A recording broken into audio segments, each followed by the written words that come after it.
Hello friends, welcome to GS for civil services. आपको पता चल ही गया होगा कि मैंने चैनल का नाम चेंज कर दिया है और अब जो है चैनल पे बहुत ही ऑर्गेनाइज वे में जो है काम किया जाएगा। चारों जो हमारे जनरल स्टडीज़ के जो पेपर्स हैं उनको कवर करेंगे इसमें, और आने वाले टाइम में ऑप्शनल पे भी काम किया जाएगा। और हमारा उद्देश्य ये होगा इसमें कि हम प्री कम मेंस जो है अपना अच्छे तरीके से क्लियर करें, और इसके साथ ही जो हमारा स्टैटिक्स पोर्शन वाली वीडियो है वो हमारी कंटिन्यू रहेंगी, एमसीक्यूज़ वगैरह भी कंटिन्यू रहेंगे। ठीक है, तो हमने जो चैनल का नाम रखा है वो तो आपको पता ही चल ही गया है। ठीक है, जीएस फॉर सिविल सर्विसेज। अगर आप जो है भूल गए हों या आपने ध्यान नहीं दिया हो, इससे पहले मैंने एक वीडियो बनाई जिसमें मैंने क्लियर किया कि इन रीजन्स की वजह से मैंने इसका नाम चेंज किया है। तो हम जो है इकोनॉमिक्स जो है, जो इंडियन इकॉनमी है, तो यूपीएससी और यूपीपीसीएस के हिसाब से जो जनरल स्टडीज़ थर्ड का जो पेपर है, जीएस थर्ड पेपर है, ठीक है, अर्थव्यवस्था जिसे कह सकते हैं आप, इसको जो है अब हम लोग एकदम अच्छे तरीके से मैटर जो है कवर करेंगे पूरा बढ़िया से। तो इस वीडियो में जो है हम पहले सिलेबस डिस्कस करेंगे। ठीक है, जीएस थर्ड का थोड़ा थोड़ा क्या है कि ज़्यादातर जो सिलेबस है वो सेम ही होता है, यूपीएससी का भी और यूपीपीसीएस का भी। तो हम इसको इस तरीके से देख लेंगे कि हमारा दोनों में काम निकल जाए।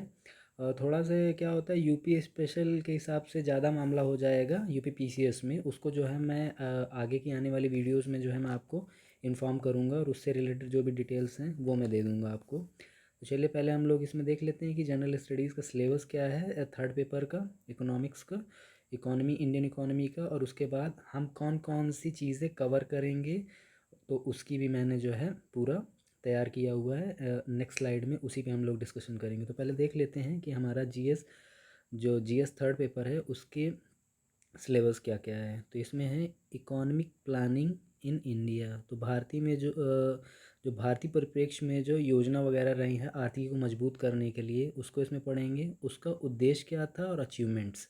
ठीक है, ऑब्जेक्टिव्स और अचीवमेंट्स। देखिए सिलेबस बहुत छोटा दिखता है लेकिन एक्चुअल में बहुत ब्रॉड होता है, तो उसको हम अलग तरीके से देखेंगे। अभी सिर्फ खाली मोटा मोटी ऊपर से ही ऑब्जर्व करके छोड़ेंगे इसको।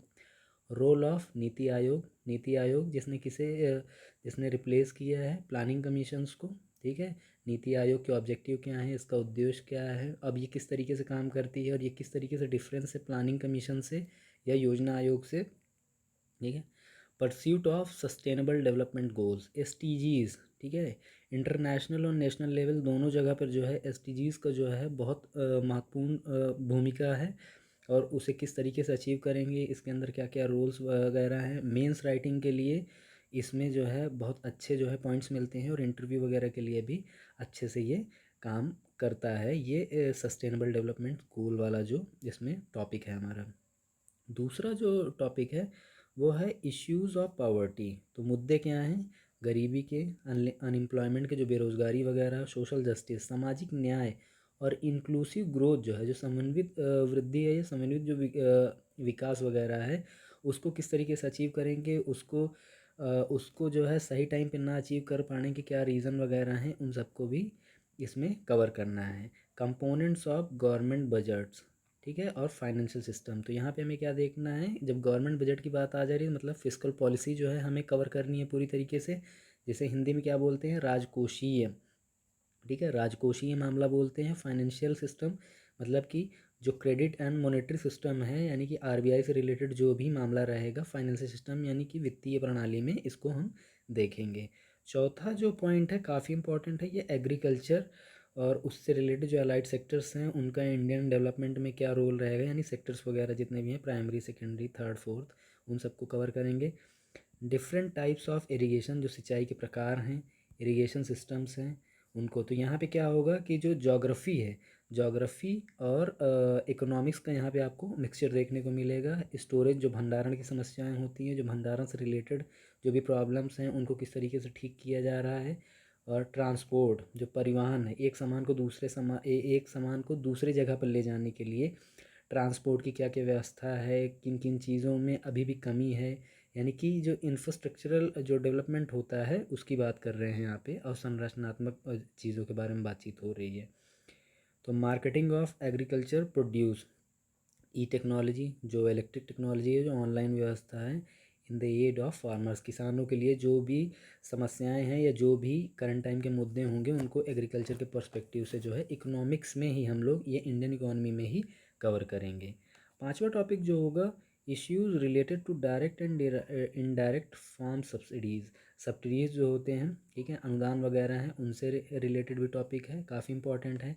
एमएसपी अब हमारे लिए इसलिए भी ज़्यादा महत्वपूर्ण हो जाता है कि अभी लास्ट टाइम जो है जो फार्मर्स के प्रोटेक्ट्स वगैरह रहे हैं तो उनसे जो है इन क्वेश्चंस के जो हैं आने की जो प्रोबेबिलिटी है वो बढ़ जाती है, तो एमएसपी वगैरह भी पढ़ेंगे। पब्लिक डिस्ट्रीब्यूशन सिस्टम, पीडीएस जो होता है, जो गांव में राशन वगैरह जो दिया जाता है, उनके उद्देश्य क्या हैं, काम किस तरीके से करता है, उनकी जो है लिमिटेशंस क्या हैं। लिमिटेशंस का मतलब क्या होता है, किस जगह पर जाके वो रुक जाती हैं, आगे काम नहीं कर पाती हैं, उनको इसमें देखेंगे। रिवैम्पिंग के बारे में भी देखा जाएगा। Issues of buffer stocks and food security, जो खाद्य सुरक्षा होती है, बफर स्टॉक्स वगैरह हैं, उनका जो है पीडीएस से अच्छा खासा लेना देना है। फूड सिक्योरिटी हमें जो है मोटा मोटा आप समझिए, खाद्य सुरक्षा बहुत इंपॉर्टेंट टॉपिक है। टेक्नोलॉजी मिशंस इन एग्रीकल्चर, ठीक है, खेती में जो है जो टेक्नोलॉजी से संबंधित जो उद्देश्य वगैरह हैं उनके बारे में भी तो साइंस एंड टेक को भी यहाँ पे क्या किया जाएगा, कोलैबोरेट किया जाएगा एग्रीकल्चर और इंडियन इकोनॉमी के पर्सपेक्टिव से। छठवा जो मेंस और प्री के हिसाब से जो टॉपिक रहेगा वो क्या है, food processing and related industries in Indian scope and significance, ठीक है, फूड प्रोसेसिंग वगैरह है, location, upstream and downstream requirement, supply chain management जो होती हैं, यानी कि जो फूड प्रोसेसिंग है, खाद्य प्रसंस्करण, उससे रिलेटेड सारे एस्पेक्ट्स को जो है हमें कवर करना है जीएस थर्ड पेपर में। देखिए एक चीज़ याद रखिएगा, हमेशा सिलेबस ज़रूर क्लियर रखिएगा, सिलेबस क्लियर नहीं रखने पे लॉन्ग टर्म पे बहुत ज़्यादा नुकसान होता है। लैंड रिफॉर्म्स इंडिया में जो हुए हैं, तो इसको कहाँ से आप टॉपिक को कवर जो है कनेक्ट करोगे, वो करोगे इंडिया आफ्टर इंडिपेंडेंस से। तो इसमें जो है सिर्फ थ्योरी है, थोड़ा सा फैक्ट याद कर लेने हैं, बहुत ज़्यादा डीप जाने की ज़रूरत नहीं है, वो अच्छा खासा कर लेते हैं। लगभग सभी लोग यहाँ से क्वेश्चंस अच्छे करते हैं, लेकिन सब के अच्छे होते हैं, इस वजह से नंबर कम आने के चांसेस भी ज़्यादा होते हैं। आठवां टॉपिक जो रहेगा मेंस में, इसी से ही हमको प्रीलिम्स का भी क्रक्स निकालना है। The effect of liberalisations globalisations on economy, तो जो उदारीकरण और वैश्वीकरण का क्या प्रभाव पड़ा भारतीय आर्थिकी पर, और वैश्विक आर्थिकी का भारतीय की यानी कि भारतीय आर्थिकी पर क्या प्रभाव पड़ा। चेंजेस इन इंडस्ट्रियल पॉलिसी, जो बहुत सारे बदलाव किए गए हैं उद्योग की नीतियों, और their effects in industrial growth, और जो औद्योगिकी की जो वृद्धि है उस पर उसका क्या प्रभाव पड़ा। और लास्ट जो टॉपिक है जीएस थर्ड पेपर में, इंफ्रास्ट्रक्चर, ठीक है, एनर्जी है, ऊर्जा के बारे में, जैसे थर्मल पावर है, एनर्जी है, सोलर विंड है, ये सब पढ़ेंगे। पोर्ट्स वगैरह हैं, ठीक है, इनको देखेंगे। रोड जो है इंडिया में पूरा वो सारा, एयरपोर्ट है, रेलवेज़ है, ये यानी कि पूरी तरीके से क्या है, ये कोर इंफ्रास्ट्रक्चर है, उनको भी कवर करेंगे। अब देखिए हमने ये देख लिया कि ये क्या है, जनरल स्टडीज़ थर्ड पेपर है, लेकिन इसी से हमारे प्रीलिम्स के भी पॉइंट निकलेंगे, ठीक है, क्या निकलेंगे, प्रीलिम्स के भी पॉइंट्स निकलेंगे। क्योंकि अगर जब आप प्रीलिम्स का सिलेबस देखोगे तो आपको लगेगा कि ये तो 4 लाइन में सिलेबस ख़त्म हो गया, यही तो बहुत कंफ्यूजिंग पॉइंट है। वो कन्फ्यूज़न इसलिए है क्योंकि वो बहुत छोटा है, उसको बहुत ज़्यादा क्या करना पड़ेगा, वास करना पड़ेगा। अब हम लोग देखेंगे कि प्री कम मेंस अगर हम दोनों को अच्छे तरीके से समझें तो हमें एक्चुअल में पढ़ना क्या क्या है, उसको देख लेते हैं हम लोग।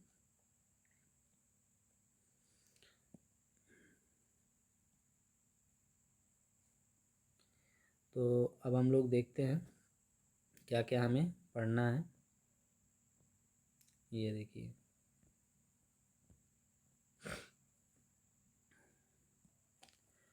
अब देखिए, अब हम कवर क्या क्या करेंगे, ठीक है। तो हम जो अपना जो जिसे बोल सकते हैं भारतीय अर्थव्यवस्था के परिप्रेक्ष्य में हमें क्या क्या कवर करना है,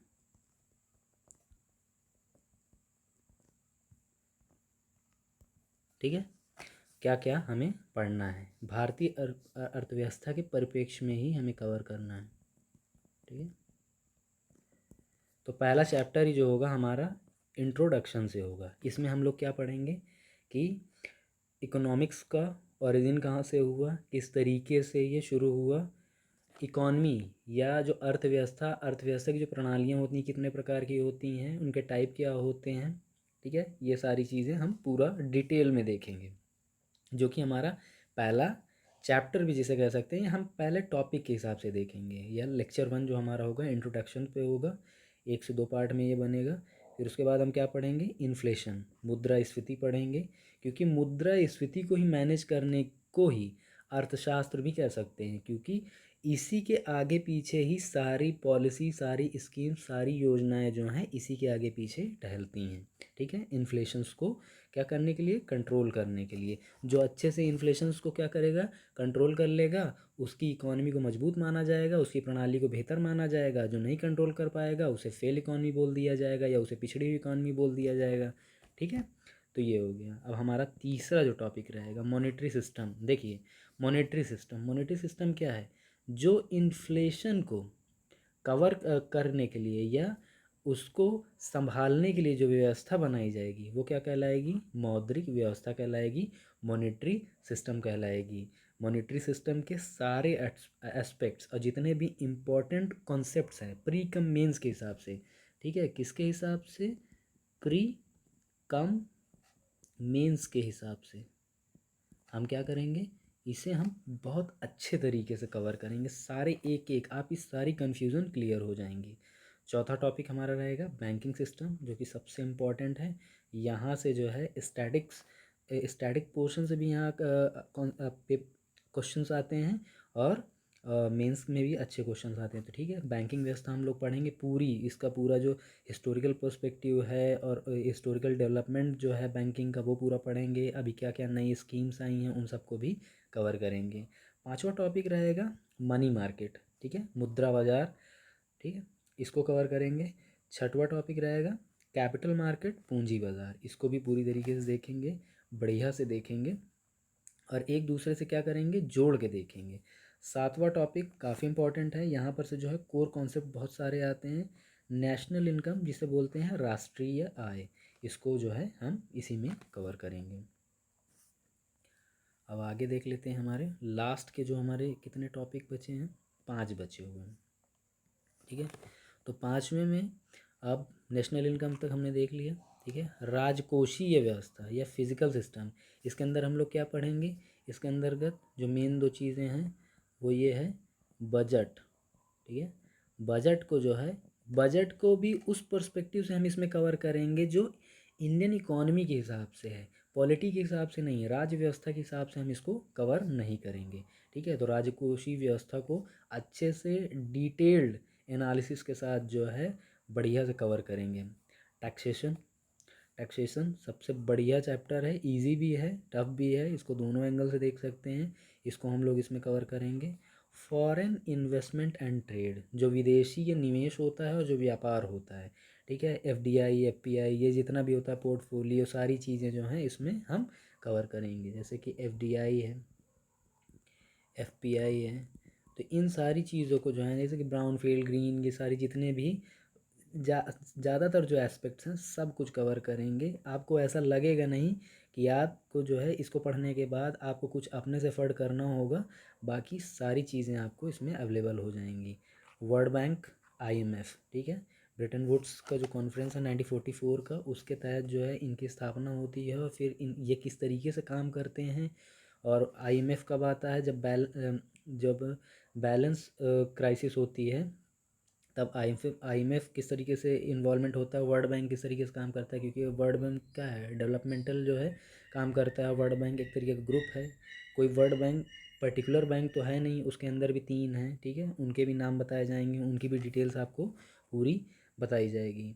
डब्ल्यूटीओ, ठीक है, वर्ल्ड ट्रेड ऑर्गेनाइजेशन किस तरीके से आया, इसका जो है जो डेवलपमेंटल जो फेज़ है वो सारा पूरा समझेंगे।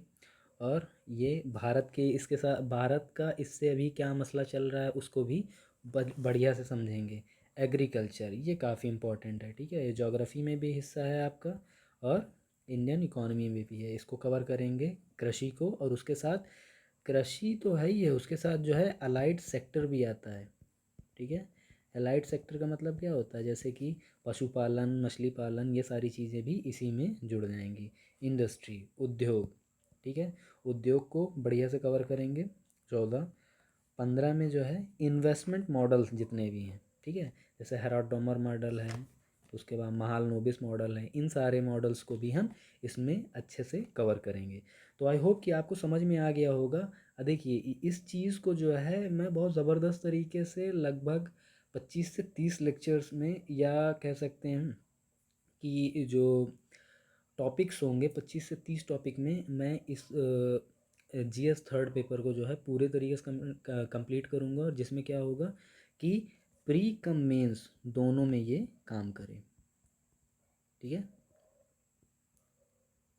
तो आई होप कि आप सेटिस्फाइड फील कर रहे होंगे इस चीज़ को लेके। तो इतना याद रखिएगा आप कि इन चीज़ों को करने के पीछे आपको भी थोड़ा सा मेहनत करना पड़ेगा, मुझे भी। तो आप एक चीज़ ये करिए कि अब कोशिश ये करिए कि इसको ज़्यादा से ज़्यादा लोगों को शेयर करें, और सब्सक्राइब करने के लिए भी बोलें, क्योंकि सब्सक्राइब करेंगे तो ग्रोथ होगी, ग्रोथ होगी तो क्या होगा, मेरा भी मोरल बूस्ट होगा, और आपकी तैयारी भी अच्छी चल रही होगी। आप अपनी तैयारी के बारे में भी रिव्यू दे सकते हैं, कोई जानकारी लेनी है आपको तो वो भी पूछ सकते हैं। तो thank you for watching the video.